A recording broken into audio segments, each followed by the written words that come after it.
Deep in southern Iraq, where the Euphrates and Tigris rivers merge into one, live the Marsh Arabs, a people who have inhabited these Mesopotamian wetlands for 5,000 years. They've survived millennia, building reed huts and herding water buffalo. But within our lifetime, their world nearly disappeared forever. Join me as I venture into the heart of their indigenous homelands to learn about a culture on the brink of extinction and their struggle to preserve traditions that have defied time. We've been travelling up the river now for maybe 5 minutes and we've passed a lot of Arab huts, but a lot of them are empty. I don't know if people have moved out of them and moved into the town, or whether they're just not here at the moment. Well, that's crazy. In the reeds here, there's water buffalo just grazing, I guess, on the reeds.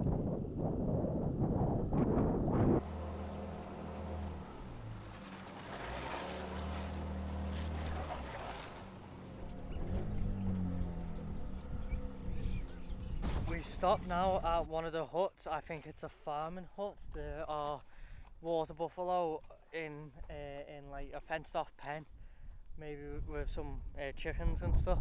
But is this yours? This yours? Buffalo? And are these your buffalo? Yes.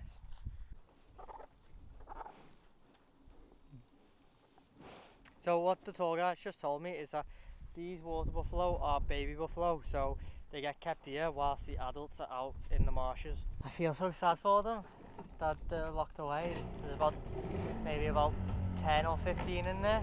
I didn't realise that I would be coming somewhere where the buffalo would be locked up, to be honest, because when we were riding along, all the adult buffalo were wild and just freely roaming. Well, not wild, domesticated I guess, but allowed to freely roam through the marshes, but the babies I guess are kept there. No idea why. Maybe it's to stop the adults from leaving by the time and going too far away, because then the Marsh Arabs that live here would then have to move with them, I guess.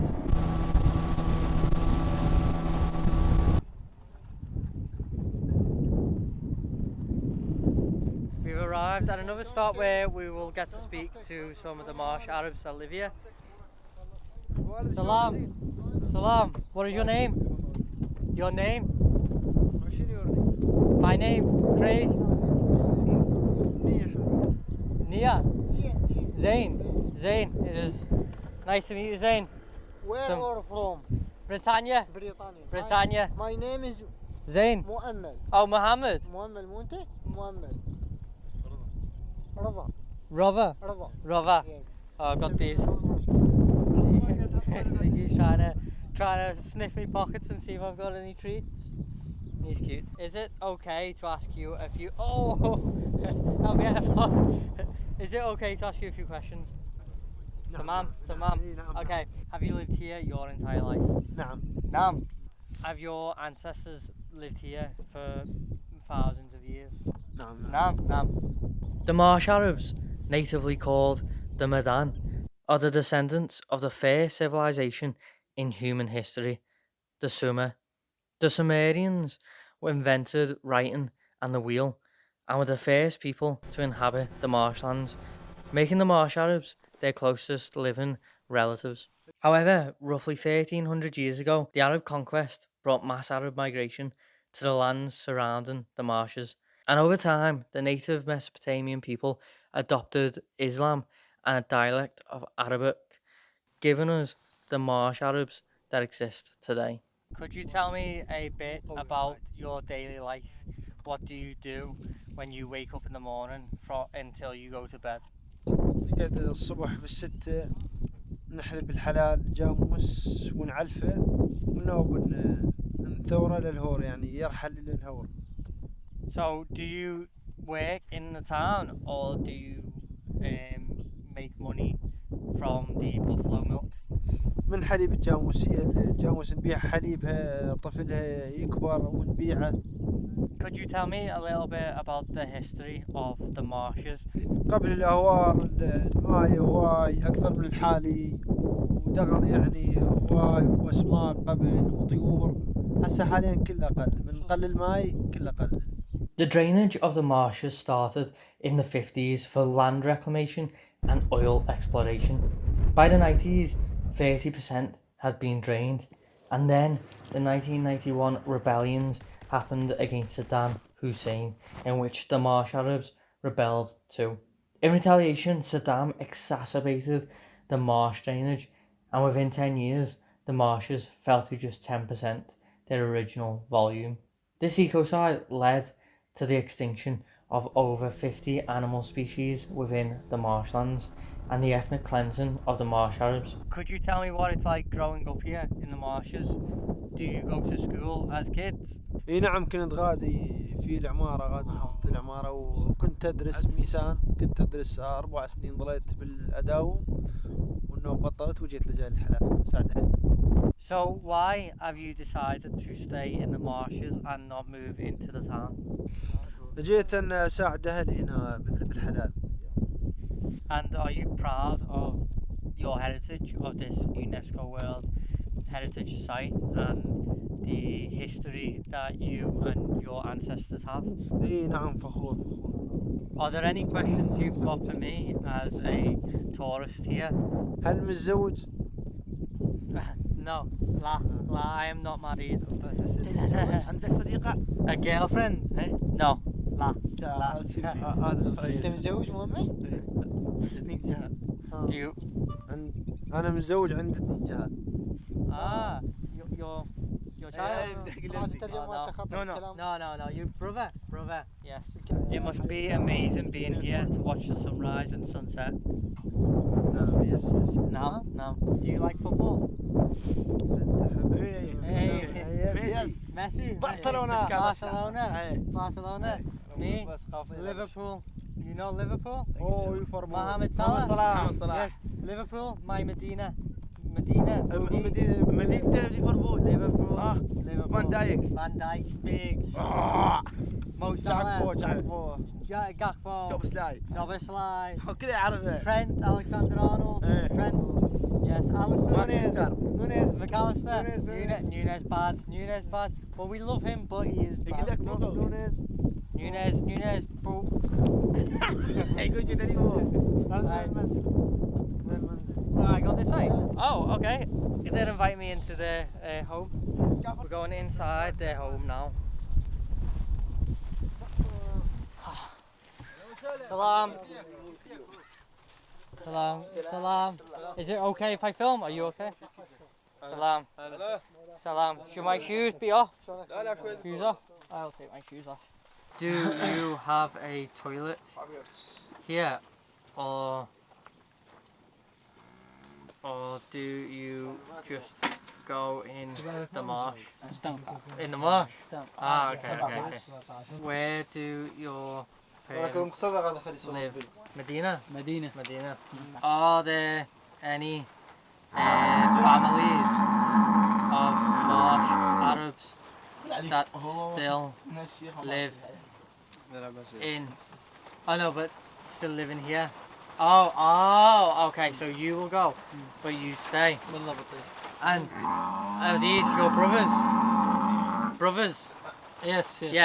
But you live in the town, in Medina. I came to experience what life was like in the marshes and learn about its history. Shukran la. Life here is beautiful, and the archaeology and history is also beautiful. Could you tell me how the effects of climate change are impacting your marshes? The hot weather causes the shortage of water because it is already weak, causing dehydration. Nobody is helping Turkey hold the water sources. Despite the marshes recovering to roughly 30% of their original levels, they are once again in danger. Now, neighbouring countries, Turkey and Iran, control the marshlands' water sources, with dams reducing the natural flow to the marshes. This is made worse by global warming's rising temperatures, increasing droughts, and reducing the amount of water Turkey and Iran are willing to share. Goodbye! We've come outside now to just see the buffalo before we go. These buffaloes are actually free to roam, except that one that's tied up for some reason. I think that must be like the mum or dad or something, but a lot of these buffaloes are very, very friendly. One of them tried eating my coat before. I had to like pull my coat out of its mouth.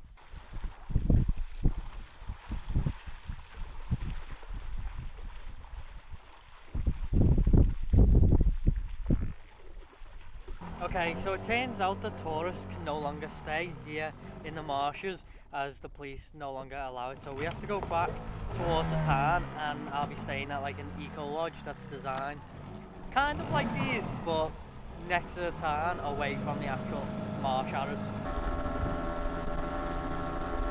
These marshes are created from the runoff of the Euphrates and Tigris River, as these are in between the Euphrates and Tigris River. Wow. The one there too. Wow, it's incredible. That was absolutely incredible, just seeing those buffalo walking in front of the boat. They're such beautiful, majestic animals. It's 7 AM, just got woken up, and we're gonna head over to the houses in the marshlands now to see what the morning routine is like. We're on the boat now on our way into the marshes, and it is so cold, my hands are so sore. I did not prepare for this at all. I've got a little windbreaker, nothing else. My voice, I just cracked. This is terrible. We made it back to the house we were at yesterday, and as you can see, I'm quite cold, but they've already started their work for the morning, so we're gonna check out what that is. So one of the Marsh Arabs is currently milking all the buffalo. The water buffalo are crucial to the ecosystem and to the Marsh Arabs, but they aren't native to the marshlands. They were brought here from India around 1300 years ago after Arabs started migrating to the marshlands. These buffalo are so friendly. I want strokes. And I also want to eat me. They want to eat me coat. They keep pulling on me coat with their mouth. You want to be on the video? Today, the Marsh Arabs will send the milk off for processing in the town, and they'll sell the excess milk. I believe they get some back for themselves. I doubt they have to buy it again. So from what I can make out, because the translation's not great, they will get some back. But I don't think it was always like this, because that town's only small. I don't think it's always been a town. I think it's just since the Marsh Arabs have been getting pushed out with the marsh drains and the droughts that have forced more and more people to live in the town. But I'll show you how they collect it to take it to the town.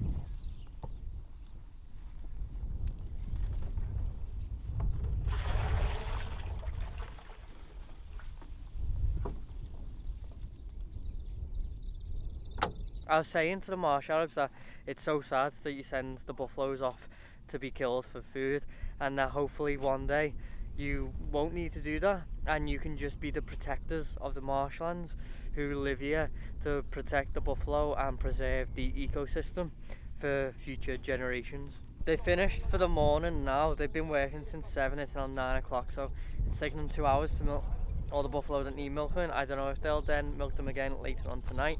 I'm not too sure. It's time for us to go. We're not going to see any of the traditional breakfast. Some of them have gone into the town to deliver the milk. So we're just going to head back to the town now. Goodbye.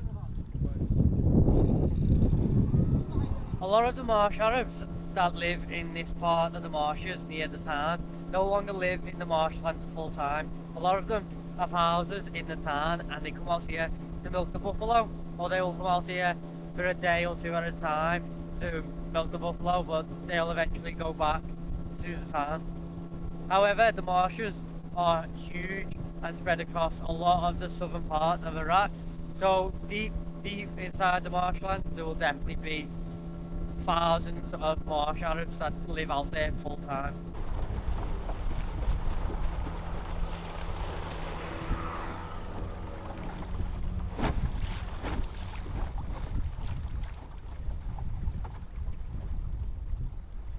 Look at this, look at these buffaloes. I was speaking to my tour guide on the way back to the hotel, and he said to me that they have been trying to work with the government and international charities like UNESCO to set up programs where the Marsh Arabs that live in the marshes can be paid to be conservationists of the land, rather than resulting to having to either farm the buffalo or go and work in the towns and cities, because that is one of the things that is helping destroy the culture there. For now, he said that all the talks are in vain and they've made no progress in organising some programme like this, but he hopes that in the future the Marsh Arabs can help repair the marshes and conserve them and protect the environment and culture that they have there, whilst getting paid to do so and to educate people like tourists, like school kids on trips. Because the only way the Iraqi government are going to preserve the marshlands for future generations is by incentivising the Marsh Arabs that live there to stay there and preserve the culture and history. Because if they can't feed the families and they can't make money, then they're going to be forced out. Anyway, I hope you loved this video. It was so interesting being out there in the marshlands with the Marsh Arabs. Make sure you subscribe if you're not already. Smash the like button, comment below what your favourite part of this video was. And as always, keep exploring.